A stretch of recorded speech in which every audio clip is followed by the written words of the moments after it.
We'll get to funniest thing from the sports weekend in a second. But with Derek Carr going to the Saints, Chris Cody, you now have a rooting interest here because I don't know where it ranks on the way men show intimacy, but laughing at your friend's misfortune in sports or rooting for your friend's misfortune in sports is a place where Stugotz is now in a scary, scary place. He thinks they're going to lose out on Aaron Rodgers, and he just spit his computer. He spit at his computer. Come on, you guys going to do something? Like, he's frustrated with the mechanical device. He's frustrated with his digital news sources and his organization because he fears the world laughing at the Jets again, because if they don't get Aaron Rodgers, third place, well, if they don't get Aaron Rodgers or Lamar Jackson, maybe Jimmy Garoppolo. I was going to say, Jimmy G. That's the pivot. When will Stugotz start talking himself into Jimmy G? I'm there. It is fun, Dan. Like, because there's part here, Dolphins, Jets, there's that rivalry. But just, I do like to just say Stugotz, like, hey, they're going to blow it. They're going to screw this You've up. been hyping yourself on Aaron Rodgers for a month now. I have, yeah. I believe that's where he wants to go. I don't know if they're going to get it done, but if I'm a quarterback and I'm looking at my options and I want to win a second Super Bowl and get out of that shithole Wisconsin, I am looking directly at New York City and the New York Jets. That's what I'm doing. I mean, he's got a couple of years left. That's the team that's most Super Bowl ready of the teams available, I think. Such a huge contract to trade. I mean, They owe San like Francisco, $55 wait a million minute, this year. though. I mean, they're not talking about Aaron Rodgers to San Francisco, but that's a more ready-made team than the Jets. No, they are, but Aaron is on record saying he's not going to the San Francisco 49ers. Like, he's on record saying. He hasn't said anything about the Jets. Are you talking about the Pro-Am a few weeks ago when he was like... I don't care when he said it. I mean, it was he very said it. tongue-in-cheek. It was in San Francisco. It was like doesn't matter. Okay. It was said. I mean, he's wanted to play That there. man never lies. He's wanted to play there all his life, right? Or since college, he's wanted to play in San Francisco. His draft day interview was saying that the 49ers would lament not picking him. Stugotz, are you now... Do you think he's stubborn enough that he won't go there just so that he doesn't go back on that? Like, I'll never go to the 49ers, even though he grew up, likes the 49ers, whatever, right? Because he didn't get drafted by them, so he wants to show them and will never go there. It's the absolute team I would play for right now if I were him. It is. It's in the weaker conference, the NFC. You don't have to deal with Mahomes. You don't have to deal with Burrow or Josh Allen. It's just you out there by yourself. Where will your level of rage reach if he either retires or just goes back to the Packers?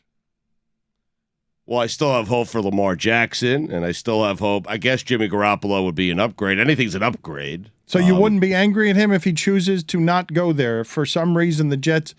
He chooses to stay in Green Bay and opt in on $58 million, it'd be hard for me to criticize that, you know? I'd be upset. I'd be disappointed.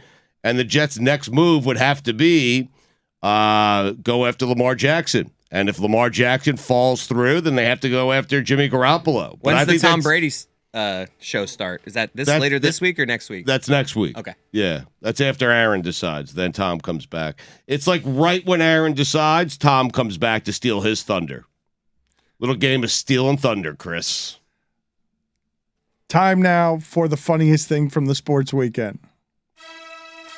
Hey, people. Tell us what in the sport made you laugh hardest this weekend.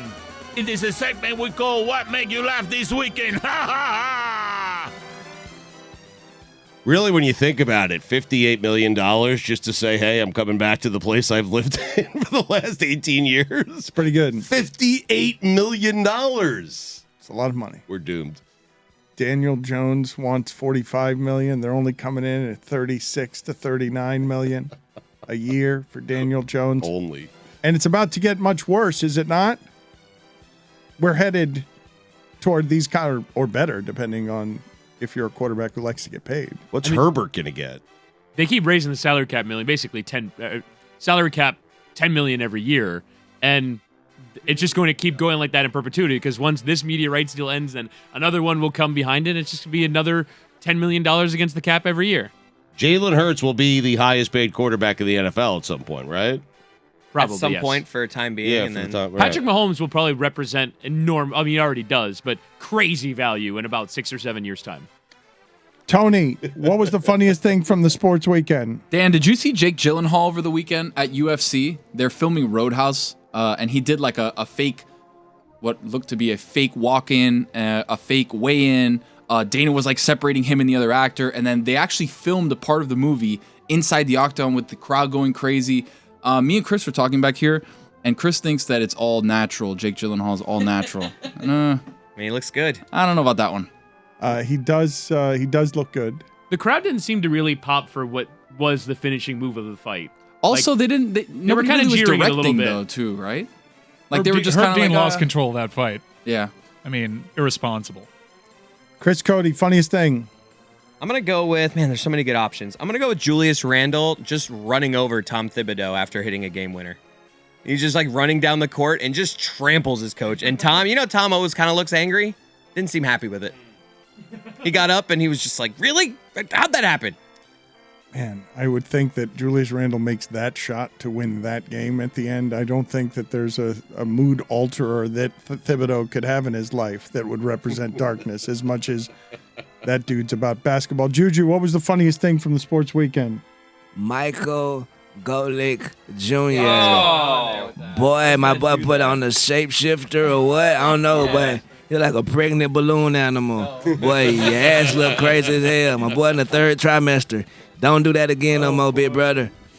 He cut off the picture at the perfect spot too, because it was just, I'm very glad that there was it was tight. Using his body for humor, always a good move. Not enough people do it. Billy Gill, what do you got? I was gonna go with that. Mike Golick Jr.'s Faja that he bought this weekend. Yeah. Yeah, it's pretty good. Whittingham, what about you? Since Jessica isn't here to talk about Formula One, I'll mention the fact that Charles Leclerc, after a great season of expectation for Ferrari, they were so close last year. They changed their team principal, and it was the same Ferrari as it ever was. DNF on the opening race of the season in Bahrain. Is he related to Ric Flair? Mike Ryan, funniest thing from the sports weekend. What joke were you trying to make there? What did he say? I said Charles Leclerc. That's his daughter. Also, before you go, Michael, I would like to say happy birthday to Miss Kristen Lamas. Yeah. You are a shining star. We love you. Thank you, Kristen. Yes, happy birthday to Kristen. Juju and Chris Cody, go sit in the penalty box. For telling the best joke of the day? I mean, geez. Mike Ryan, well, Went over your own head. My funniest thing from the weekend is Conor McGregor's Dorian Tyrell ass face. Stugotz, funniest thing. Still looking over the sheet. I mean, All right. I still He's don't run know. out of gas. Go sit in the penalty box. I'm tired. Stugotz. Why know. do I have to go to the penalty? Is there a bet in there? You literally have the entire. Stugotz, you have the whole I just segment. got it. I just got Stugotz, it. You have the whole I'm checking segment. Twitter. Shut Stugotz, up, how about you just come Just up with a can't you funny be thing quick? and don't say you're tired? Like, I mean, you're just that out of gas that you can't. Just get out. I don't need it from you now. I don't want it from you now. All right. Just get out. I had a good one. That's unfortunate. That's all right. Yeah. I don't want to Now I know. wanna know what it I is, don't want to Dan. know. Found Get my a good one. one. I'll tell Billy, you go next to the week. I'll penalty keep it right box and here. he can whisper it to you. Wow. Anyone else? Wandy Peralta, Billy, you would have enjoyed this weekend. He had a strikeout in 20 seconds. He struck. I like this baseball Yes, thing. I've it's seen a the good spring thing. training thing. It's I'm like, gonna I be can funny. get into this. Yes, 20 seconds is pretty That damn was good. mine. Yeah.